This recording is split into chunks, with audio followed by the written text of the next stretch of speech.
Brought to you by TechnoSpark 20 series smartphones. I'm superhuman.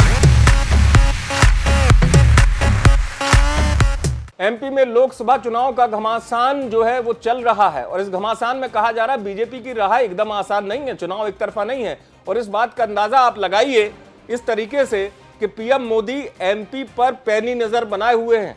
MP पर क्यों है PM Modi की पैनी नजर, और मैं ये बात क्यों कह रहा हूं, क्योंकि फिर एक बार एमपी में मोदी नजर आएंगे एक बड़े रोड शो में और एक बड़ी सभा में।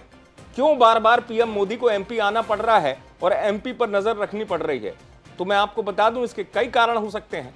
पहले तो शुरुआत भी उन्होंने एमपी के जबलपुर के रोड शो से की थी और इसी अंचल की आने वाली प्रथम चरण की सीट बालाघाट पर भी पीएम मोदी गए थे।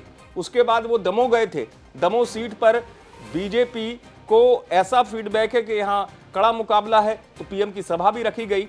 लेकिन हाँ, राज्य के फीडबैक के अलावा पीएम मोदी खुद मध्य प्रदेश पर नजर इसलिए बनाए हुए हैं कि जो सीटें हैं उसके दो कारण बताए जा रहे हैं। पहला, जैसे मान लीजिए कि वो सागर में एक बड़ी सभा को संबोधित करेंगे, तो उसकी वजह भी यही है कि सागर से पूरा बुंदेलखंड साधने की कवायद है। सागर केंद्र है बुंदेलखंड का, और अकेले सागर नहीं, सागर के जरिए सागर, दमोह, इन सीटों को साधा जा सकता है। इस अंचल में और भी सीटें हैं।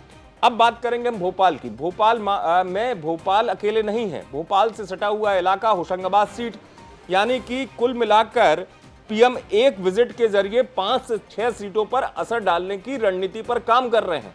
और जो अंदर की खबर है वो ये भी है कि अकेले जीत के लिए नहीं, बीजेपी की रणनीति है कि जो उसका मजबूत किला है, अगर वहां पीएम नरेंद्र मोदी आते हैं तो शायद वहां पर रिकॉर्ड वोटों से जीत बीजेपी को मिल जाए।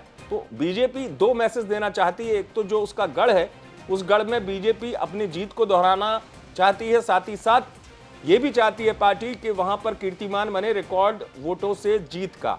लेकिन इन तमाम चीजों में एक चीज और निकलकर सामने आई, जो लोग बता रहे हैं कि बीजेपी की रणनीति इतनी जिसे कहना चाहिए कि पैनी है, इतनी लगातार मतलब फोकस्ड है कि प्रथम चरण में जो वोटिंग का परसेंटेज कम हुआ उसके बाद आला कमान ने इस चीज को ध्यान रखा। और यही वजह है कि इस तरीके के, हालांकि पीएम के दौरे पहले ही फिक्स हो जाते हैं, लेकिन कुछ जगह खबर आई कि वो दौरे बाद में भी तय हुए। जैसे सागर आना उनका पहले से तय था, लेकिन कई जगह को लेकर बाद में रणनीति बीजेपी ने बदली है। लेकिन हाँ, बार बार पीएम मोदी आ रहे हैं तो इसके मायने कुछ खास ही हैं। जिसका असर कितना होगा ये तो परिणाम बताएंगे, ये देखना होगा। लेकिन आप देखते रहें एमपी तक।